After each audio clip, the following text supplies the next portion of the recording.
made advances inside of Iraq. As I said last week, ISIL poses a threat to the Iraqi people, to the region, and to U.S. interests. So today I want to provide you an update on how we're responding to the situation. First, we are working to secure our embassy and personnel operating inside of Iraq. As president, I have no greater priority than the safety of our men and women serving overseas. So I've taken some steps to relocate some of our embassy personnel, and we've sent reinforcements to better secure our facilities. Second, at my direction, we have significantly increased our intelligence, surveillance, and reconnaissance assets so that we've got a better picture of what's taking place inside of Iraq. And this will give us a greater understanding of what ISIL is doing, where it's located, and how we might support efforts to counter this threat. Third, the United States will continue to increase our support to Iraqi security forces. We're prepared to create joint operations centers in Baghdad and northern Iraq to share intelligence and coordinate planning to confront the terrorist threat of ISIL. And through our new Counterterrorism Partnership Fund, we're prepared to work with Congress to provide additional equipment. We have had advisors in Iraq through our embassy, and we're prepared to send a small number of additional American military advisors, up to 300, to assess how we can best train, advise, and support Iraqi security forces going forward. American forces will not be returning to combat in Iraq, but we will help Iraqis as they take the fight to terrorists who threaten the Iraqi people, the region, and American interests as well. Fourth, in recent days, we've positioned additional U.S. military assets in the region. Because of our increased intelligence resources, we're developing more information about potential targets associated with ISIL. And going forward, we will be prepared to take targeted and precise military action if and when we determine that the situation on the ground requires it. If we do, I will consult closely with Congress and leaders in Iraq and in the region. I want to emphasize, though, that the best and most effective response to a threat like ISIL will ultimately involve partnerships where local forces, like Iraqis, take the lead. Finally, the United States will lead a diplomatic effort to work with Iraqi leaders and the countries in the region to support stability in Iraq. At my direction, Secretary Kerry will depart this weekend for meetings in the Middle East and Europe, where he'll be able to consult with our allies and partners. And just as all Iraqis' neighbors must respect Iraq's territorial integrity, all of Iraq's neighbors have a vital interest in ensuring that Iraq does not descend into civil war or become a safe haven for terrorists. Above all, Iraqi leaders must rise above their differences and come together around a political plan for Iraq's future. Shia, Sunni, Kurds, all Iraqis must have confidence that they can advance their interests and aspirations through the political process rather than through violence. National unity meetings have to go forward to build consensus across Iraq's different communities. Now that the results of Iraq's recent election has been certified, a new parliament should convene as soon as possible. The formation of a new government will be an opportunity to begin a genuine dialogue and forge a government that represents the legitimate interests of all Iraqis. Now, it's not the place for the United States to choose Iraq's leaders. It is clear, though, that only leaders that can govern with an inclusive agenda are going to be able to truly bring the Iraqi people together and help them through this crisis. Meanwhile, the United States will not pursue military options that support one sect inside of Iraq at the expense of another. There's no military solution inside of Iraq, certainly not one that is led by the United States. But there is an urgent need for an inclusive political process, a more capable Iraqi security force, and counterterrorism efforts that deny groups like ISIL a safe haven.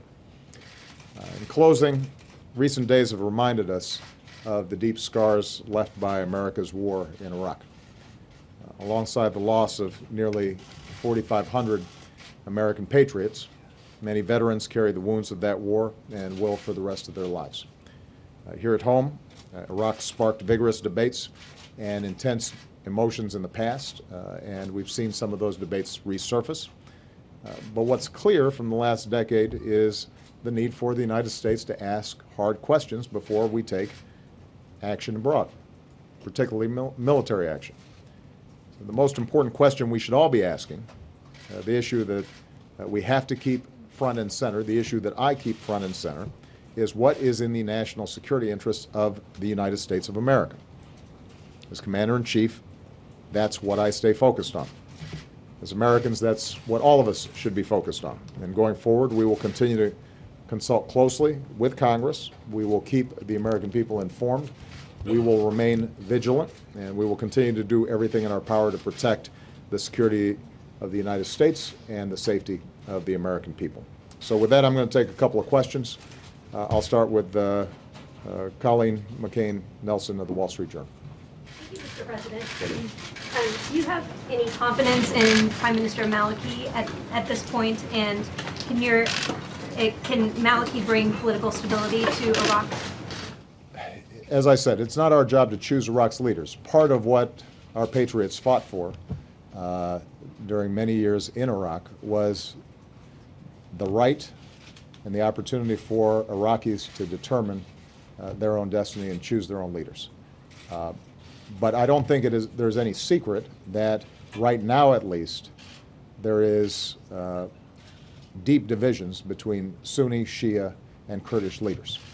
And as long as those deep divisions continue or worsen, it's going to be very hard for an Iraqi central government to direct an Iraqi military to deal with these threats. And so we've consulted with Prime Minister Maliki, and we've said that to him privately. We've said it publicly, that whether he is Prime Minister or any other leader aspires to lead the country, that it has to be an agenda in which Sunni, Shia, and Kurd all feel that they have the opportunity to advance their interests through the political process. And we've seen over the last 2 years, actually dating back to 2008, 2009, but I think worse over the last 2 years, the sense among Sunnis that their interests were not being served, that legislation that had been promised around, for example, de-Ba'athification had been stalled.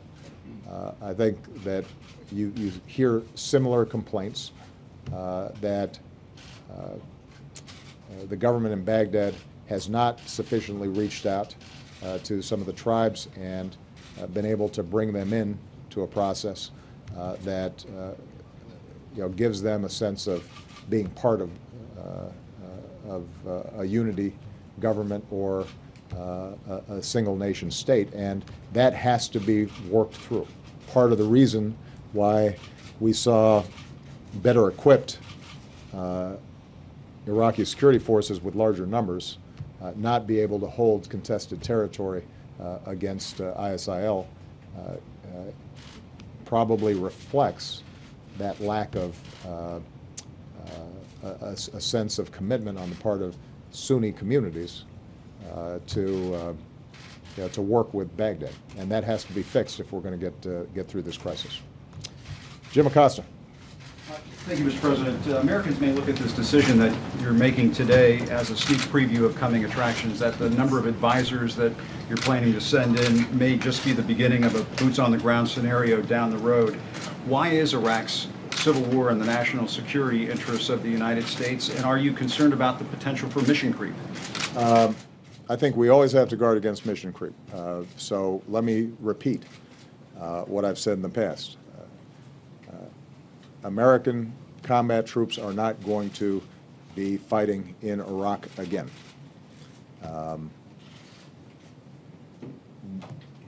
We do not have the ability to simply solve this problem by sending in tens of thousands of troops and committing the kinds of blood and treasure that has already been expended in Iraq. Ultimately, this is something that is going to have to be solved by the Iraqis. It is in our national security interests not to see an all-out civil war inside of Iraq.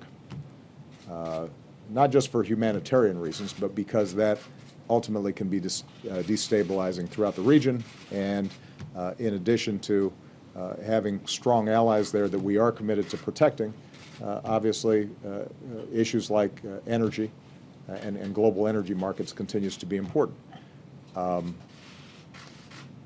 We also have an interest in making sure that we don't have a safe haven that continues to grow for ISIL and other extremist jihadist groups who could use that as a base of operations for planning and targeting ourselves, our personnel overseas, and eventually the homeland.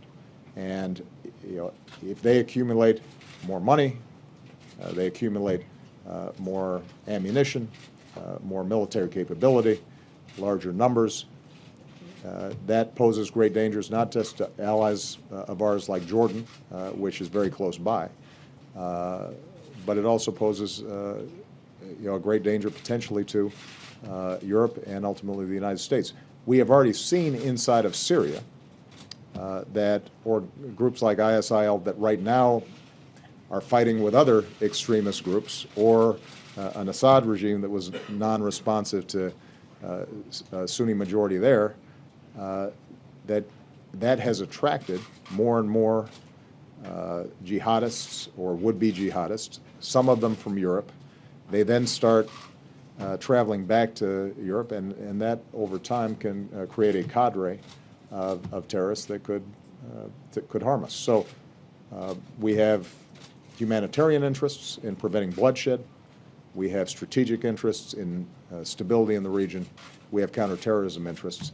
All those have to be addressed. The initial effort for us to get situational awareness through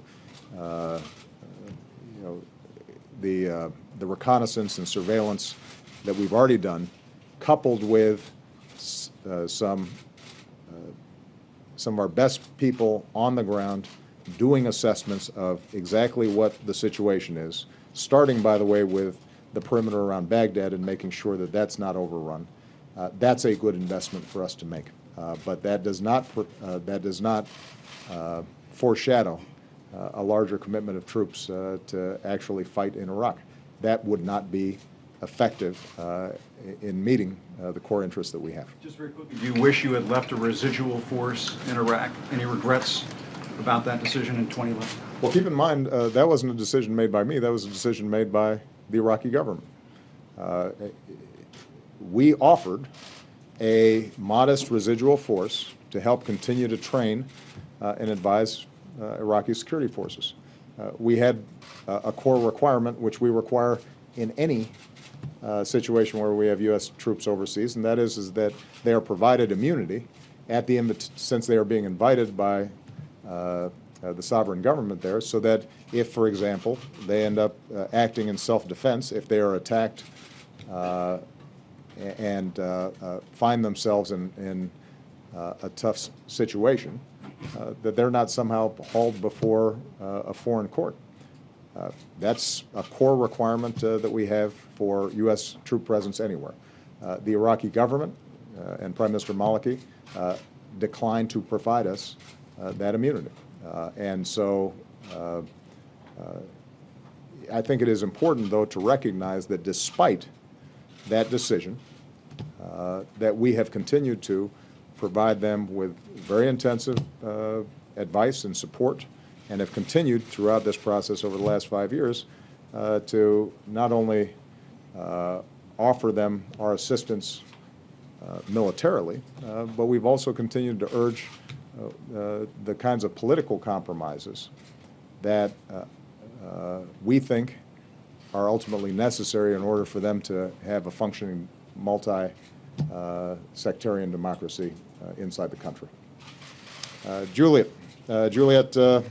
Alperin. You just mentioned Syria a moment ago. Yeah. The United States has been slow to provide significant weapons and training directly to the Syrian opposition. Has the expansion of the Syria war into Iraq changed your mind about the type All right, of there you heard weapons? it, live remarks there by the U.S. President Barack Obama. The U.S. President saying that there'd be an increase to up to 300 U.S. forces sent military advisors. We're with our panel here in the France24 Debate